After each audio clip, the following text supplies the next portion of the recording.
single dad took a homeless woman to his ex's wedding, and she stole the show hook the invitation said +1. It didn't say anything about dignity, so when 34-year-old, single father Ethan Cole walked through the grand double doors of the Whitmore Ballroom, one of the most expensive wedding venues in the city, he had a woman on his arm. But she wasn't a colleague. She wasn't a date he'd found on an app. She was Maya, the woman he'd found sleeping under the Morrison Street Bridge 3 weeks ago, wrapped in a cardboard box with a rosary clutched in her hands. And the moment the crowd saw her, her worn, torn clothes, her tangled hair, her bare feet and borrowed shoes 2 sizes too big, the entire room went completely silent. Ethan hadn't wanted to go to the wedding. His ex-fiancée Sophia was marrying Derek, a hedge fund manager with a perfect jaw and a subscription to a lifestyle Ethan would never afford. They'd been together for 4 years. He'd proposed on a Tuesday evening with a ring he'd saved 11 months for. She'd said yes. Then 6 months later, she'd said something else. "Ethan, you're wonderful, but I need someone who's going somewhere." He was a middle school art teacher raising a 7-year-old daughter named Lily alone. He wasn't going anywhere fancy. He was going to school plays and Saturday morning pancakes in the park with grass stains on his knees. Sophia's words had hollowed him out, but he survived. Lily made sure of it. The invitation had arrived without explanation, perhaps guilt, perhaps cruelty, perhaps some strange form of closure Sophia needed. His mother told him not to go. His best friend told him to go and look incredible. His daughter told him with all the authority of a 7-year-old, "Daddy, just be yourself. You're the best." He'd almost thrown the card away. Then came the Tuesday he met Maya. It was raining, the kind that soaks through a coat in seconds. Ethan was walking home after a late parent-teacher meeting, his collar up, his shoes already ruined. He almost didn't see her. She was tucked against the concrete pillar beneath the bridge, a woman in her early 30s maybe, curled tight with her knees to her chest, her long brown hair plastered to her face. A cardboard sign beside her read, "Anything helps. God bless." Most people walked past. Ethan stopped. He crouched down.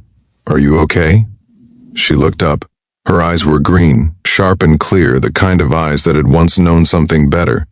She didn't say anything at first, then, "I'm fine." She was not fine. He bought her hot soup from the diner around the corner, then a second bowl, then coffee. They sat on the curb in the rain and she told him, slowly in pieces, that her name was Maya, that she'd been an elementary school teacher, that she'd lost her apartment after a series of events she described as a perfect storm of bad luck and worse timing, that she'd been on the street for almost 4 months. She wasn't broken.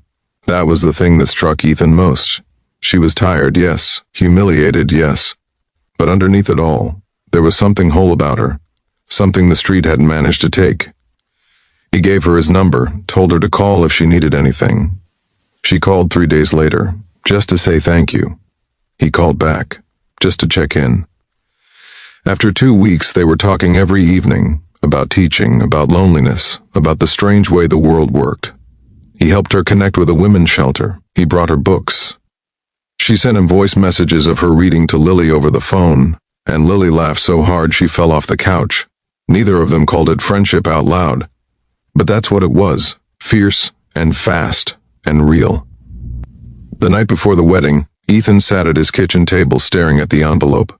He thought about going alone and feeling small. He thought about not going and wondering what that said about him. He thought about Sophia's face when she'd handed back the ring. Practiced, almost rehearsed. Then he thought about Maya. He picked up his phone. "I know this is strange," he said when she answered, "but I have a wedding tomorrow, and I don't want to go alone. And I think I'd rather go with someone real than someone impressive." A long pause. "Ethan," she said quietly, "I don't have anything to wear." "I know," he said. "Come anyway." She laughed, surprised, disbelieving. "In what I have on?" "If you want, or we can stop at the thrift store in the morning, whatever makes you comfortable. But I want you there. You make me feel like myself." Another pause, softer this time. "Okay," she said. "Okay, I'll come." They met at the thrift store at 9. Maya found a green wrap dress with a small tear at the hem, nothing a safety pin couldn't handle. Ethan found a tie that matched. Lily, who had come along for the adventure, declared them the most beautiful people she'd ever seen, and requested a photo on Ethan's phone. Maya's hair was still tangled from weeks without proper care. She tried to smooth it with her fingers, frustrated. "Leave it," Ethan said simply. "It's yours." She looked at him for a long moment. Then she let it go. The ballroom was extraordinary. Crystal chandeliers, white flower arrangements taller than Ethan, guests in gowns that cost more than his monthly salary. They walked in together. The whispers started immediately. He felt them like a current in the room, saw eyes flick from Maya's torn sleeve to her borrowed shoes to her unpolished confidence. He saw a woman in pearls lean to her neighbor. He saw Derek's groomsman smirk. He kept walking. Sophia saw them from across the room. For just a moment, just one flicker, something passed across her face, not anger, not triumph, something closer to recognition. Then the ceremony began. Maya sat beside Ethan in the third row. She didn't look out of place. She looked present, fully, completely there, in a way that most of the room, despite their expensive clothes and rehearsed smiles, was not. When the vows were read, Ethan noticed her eyes were wet. Not from sadness, from something else, something like hope. "Do you believe in all that?" he whispered. "I believe in the trying," she whispered back. At the reception, a young girl, maybe 5 years old, a flower girl, tripped near the buffet table and sent a tray crashing to the floor. The child burst into tears immediately, humiliated, inconsolable. Before anyone else moved, Maya was on the floor beside her. She didn't make a fuss. She didn't call for attention. She simply sat cross-legged on the marble floor in her thrift store dress, gathered the little girl close, and began to sing, softly, just loud enough for the child to hear. A lullaby that seemed to belong to another time. The room noticed. One by one, conversations stopped. Heads turned. The catering staff paused. Sophia, standing with her new husband across the room, went completely still. The little girl's crying slowed, then stopped. Then, a smile, small and uncertain, like the first sun after rain. Maya helped her up, fixed her flower crown, whispered something in her ear that made the child giggle. Then Maya stood, smoothed her dress, and returned to Ethan's side as if nothing had happened. The applause started slowly, and then it filled the room. People weren't clapping for the performance. There had been no performance. They were clapping because they'd seen something they rarely got to see in rooms like this. Someone who simply, without hesitation, chose kindness. Ethan looked at Maya. She wasn't looking at the crowd. She was looking at the little girl, who was now spinning happily near the dessert table. "You used to do that," he said. "Teach little kids." "Every day," she said quietly. "It's the only thing I've ever been sure of."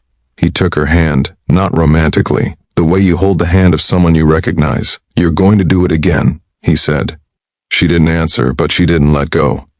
Sophia found Ethan near the exit at the end of the evening. She looked at him for a long moment before she spoke. "She's remarkable," Sophia said finally. "Yes," said Ethan, "she is." There was nothing more to say. He walked out with Maya into the cool night air, and for the first time in a long time, he didn't feel small. He felt like a man who had made exactly the right choice, not to impress anyone, not to prove anything, but simply because he'd listened to the part of himself that still believed people were worth showing up for. Maya started volunteering at an after-school program the following week. By spring, she had her own classroom again. Lily still asks her to read bedtime stories over the phone sometimes. She always says yes,